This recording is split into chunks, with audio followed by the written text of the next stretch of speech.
E aí pessoal, tudo bem?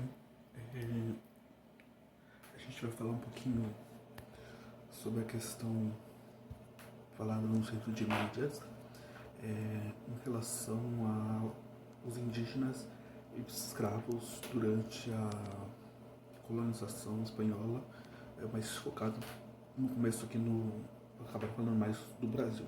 A gente vai falar um pouquinho através do que foi apresentado no centro de mídia. Inicialmente na aula que eles apresentaram, eles falam sobre um racismo estrutural. E aí tá ali a resposta: é formalização de um conjunto de práticas institucionais, históricas, culturais, pessoais de uma sociedade, frequentemente colocada em grupo social ou étnico em posição melhor para ter sucesso e ao mesmo tempo que prejudica outros grupos de modo consistente e constante, causando disparidades que se desenvolvem entre grupos ou ao longo de um período de tempo. Então ele fala assim que esse racismo estrutural que prejudica outros grupos, como foi feito pelos europeus daquele período, em que eles se achavam superiores, que o centro de toda capacidade estava lá, mas sem entender que os indígenas brasileiros, que os indígenas norte-americanos, que os indígenas da América Espanhola tinham uma, entre aspas, espécie de tecnologia que foi desenvolvida para o cotidiano deles, para a vida deles, e isso não foi respeitado. Então tinha todo um racismo, achar que tudo desenvolvido por eles era abaixo, era inferior, mas sem relevar que era uma coisa que foi desenvolvida para o estilo de vida que eles tinham. Aí tem uma cronologia de algumas leis em relação a esses africanos que estavam no Brasil. Em 1824, a lei prevê educação primária gratuita para todos, mas exclui os negros. Então, quando surgiu a primeira educação gratuita para todo mundo, até então não tinha isso, isso não era para todos mesmo. Apesar de falar isso, não é para todos, que estava excluindo os africanos, né? Os negros ali não podiam estudar. Em 1871, o que é a lei do ventre livre? A lei do ventre livre é a lei em que, a partir de 1871, no momento que essa lei entra em vigor, todas as crianças nascidas de escravos no Brasil já nasciam livres. Então, se uma mulher escrava tiver um filho, esse filho não nasce escravo, ele já nasce livre. A lei do sexagenário, em 1885, que muita gente questiona, é a lei que diz que a partir dos 60 anos, ao chegar aos 60 anos, essa pessoa automaticamente, esse escravo automaticamente ganha sua alforria, ganha sua liberdade, se torna livre.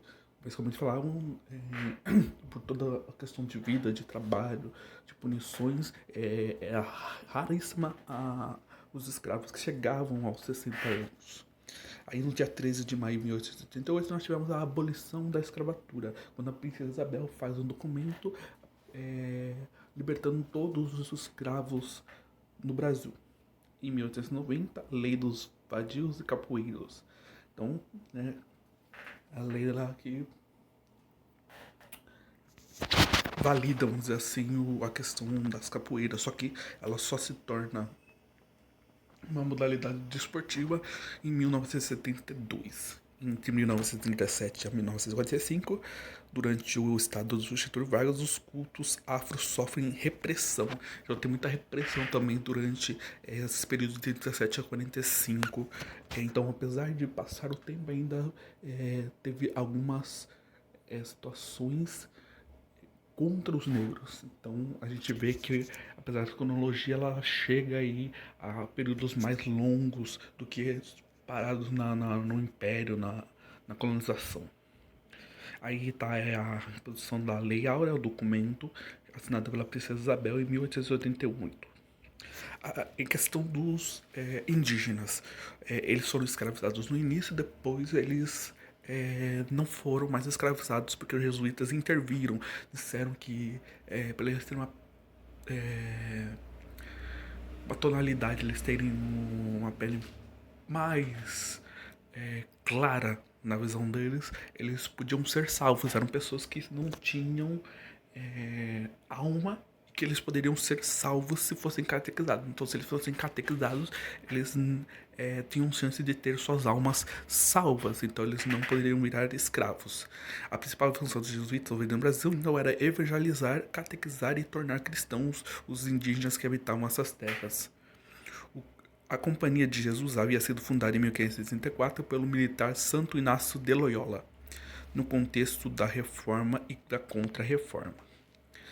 Os Guaicurus que fizeram resistência indígena, as passagens de um rio pelos indígenas Guaicurus, povo caçador, povo de cavaleiros voltados para atividades guerreiras, um grupo de caçadores e coletores que não vão aceitar ser dominados, que não vão aceitar a situação que lhes é imposta. No século XVI, habitavam região do Chaco, divididos em dois núcleos, um mais no sul, outro Guaicurus, localizado na margem ocidental do rio Paraguai, nas proximidades de onde atualmente está localizada a cidade de Assunção, e outro núcleo mais ao norte, Mibaia, também na margem ocidental do Alto do Paraguai. A adoção do cavalo pelos Guaicurus ocorreu a partir do século XVI. Então, apesar essa questão dos cavalos eram usados mais pelos norte-americanos, mas do século XVI, os indígenas aí acabavam utilizando também a questão dos cavalos. Os primeiros contatos europeus com as etnias do Guaicurus causaram grande perda para os portugueses. Para evitar novas derrotas, o governo da província tentou negociar pacificamente com os indígenas, conquistando um tratado de paz com os Guaicurus em 1791. Os Guaicurus foram resistência à dominação, tendo agido de forma violenta ou sabendo negociar para estabelecer um acordo que lhes beneficiasse de alguma maneira. Então, a gente vê que teve grupos de resistências que não aceitaram a dominação. Também como aconteceu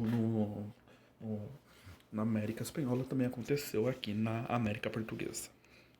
Então, a aula foi basicamente essa questão. A resistência de grupos indígenas, como os grupos indígenas foram submetidos e tiveram que mudar sua cultura para um racismo trazido dos europeus, que não entendem a tecnologia desenvolvida pelos nativos, se achando superior no direito de fazer isso, pra, enfim, além de dominá-los, dominar o seu território.